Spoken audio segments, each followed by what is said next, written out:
the top 5 biggest pickleball mistakes, and 5 solutions for them. Pickleball is a sport where mental preparation and physical prowess are equally important for victory. That's why so many people have taken up playing in the last few years. It's a big part of what makes the game so enjoyable. But with skills and techniques comes a set of mistakes that can negatively affect your pickleball game. If you don't work on these mistakes, you can lose matches and your confidence. That's why this video discusses some common strategy mistakes and how to correct them if you notice them creeping into your game. Now let's get right into the video. Mistake number 1, wandering server. After serving the ball, if a player continues to go forward, they are said to be wandering servers. The action does not serve any significant function. Rather, it consists of a series of aimless steps taken in the direction of the goal net. Why is this such a bad idea? It's a bad idea since your opponent can take advantage of your forward momentum by hitting the ball low and right at your feet, which is why it's considered a mistake. They are in position to drive the ball on their third shot if they see you moving forward. And since you've let it bounce, you're in a bad position to return it now that you've let it bounce. You'll either have to make a very short jump to grab it, or you will have to retreat backwards. Both of these approaches result in subpar shots. How can you make it right? If you find this happening, you should work on perfecting the technique of taking a step backwards after you serve. You should have sufficient room to recover from this regardless of whether your opponent hits the second shot shallow or deep. Mistake number 2, waiting for the serve in front of the baseline. It's not uncommon for players to wait for their serve by standing in front of the baseline. However, this could turn out to be a very big error. Why it's an error on our part? As was the case with the first error, the primary issue with this one is that you have left yourself with no room to maneuver in the event that your opponent serves the ball deep and at your feet. When competing in sports, it's almost never easier to sprint in the opposite direction than it is to move forward. How can we make it right? When you're waiting for your opponent's serve, you should position yourself behind the baseline rather than in front of it. You should still be able to get the ball quickly enough on the return of the serve, even if your opponent attempts to serve short. Mistake number 3, hitting dead dinks. Players are said to have struck a dink shot when they hit the ball so that it just barely crossed over the goal and landed just within the non-volley zone. A dead dink is when you hit a dink, but you hit it in your opponent's strong side, or you hit the same area over and over again. Both of these scenarios are examples of dead dinks.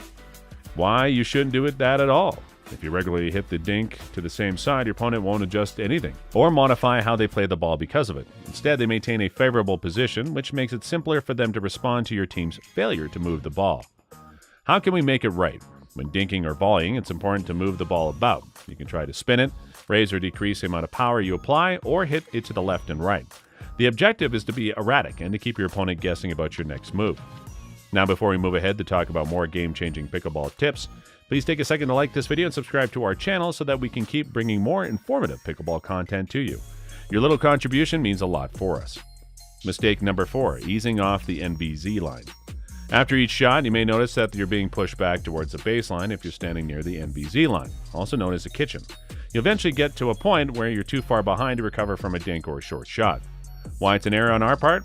If you let yourself get pushed back, you'll find yourself in a difficult situation, and you'll be forced to play more defensively as a result. How to make it work? Court awareness can be practiced by paying constant attention to the location of the neutral zone line. When you're close to the goal, make it a habit to take a step forward and play a more offensive role. If you feel like you're falling behind, take a step forward and give up volleying the ball, or try another letting it bounce off the ground. Mistake number 5, trying to win from the back. According to the regulations of pickleball, players can only score points while they are up at the net, not while they are back at the baseline. It's said that a player is trying to win from the back when they hold back for an excessive amount of time. Why it's an error on our part? If you stay too far back, other players will have plenty of room to sneak in a weak shot or get an angle that you won't be able to get to. How to make it work? This is a shift in mindset and has to be worked on. You have to work your way ahead as the game goes on and consistently place yourself in a stronger position all the way through the match. In addition to that, make it a point to rehearse and focus on your transitions. Now, stay just where you are since we have some more advice and common pitfalls for you. Mistake number 6, the drive and rush. The strategy of drive and rush is the polar opposite of playing defensive and hoping for the best. They don't wait around in the back. Instead, as soon as they hit their shot, they make a beeline for the front. Why it's an error on our part? Your rival has the potential to take advantage of the situation by hitting the ball into a gap or hitting it deep, which will require you to backpedal. How to make it work?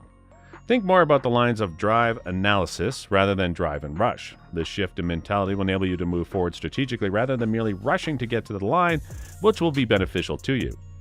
Mistake number 7, being a spectator. Some players have a habit of hanging about and watching the action before making their move. This can be frustrating for their opponents. Why it's an error on our part? Well, pickleball, like many other sports, requires players to anticipate their opponent's moves. After you've struck the ball, your opponent will attempt to hit it back to you at a position from which you'll be unable to reach it. If you don't move and just watch how things unfold, you'll find that you're in the wrong position and a lot more often than you'd like.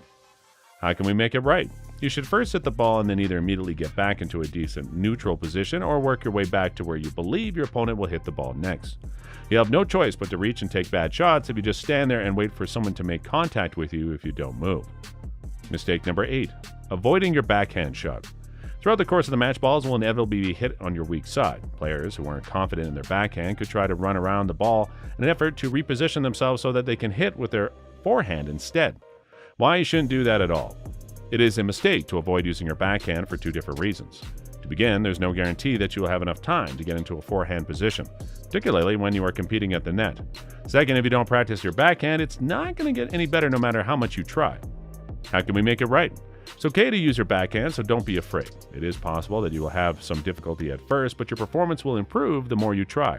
You can also work on it by engaging in some drills while there's a break between matches. There are instances when actually engaging in the sport of pickleball isn't the most effective approach to improve your skills. Mistake number 9. Playing marginal shots. When you take a shot, you're attempting a marginal shot if you aim at a small region that is just inside the play lines.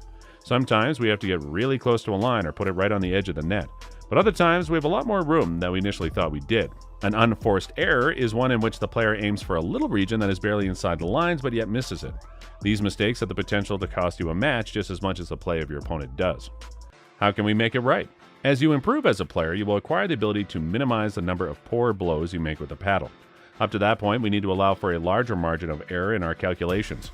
It's possible that the ball will launch faster than intended or spin in an unexpected way. It's possible that someone turned our paddle slightly. It is challenging to consistently strike the ball in the exact location that you are aiming for. Instead, you should concentrate on making your shots land inside a larger target area. Pickleball is as much about strategy as it is about reducing your own errors, and both aspects are equally important in the game. If any of these mistakes have been introduced into your game, make it a priority to correct them as soon as possible. You'll be surprised at how quickly doing so will bring you additional victory. So, have you ever made similar mistakes in pickleball matches? Tell us in the comments. Also, don't forget to like this video and share it with your fellow picklers. Also, if you love pickleball, then make sure to watch this next video on our channel. Thanks for watching. Bye.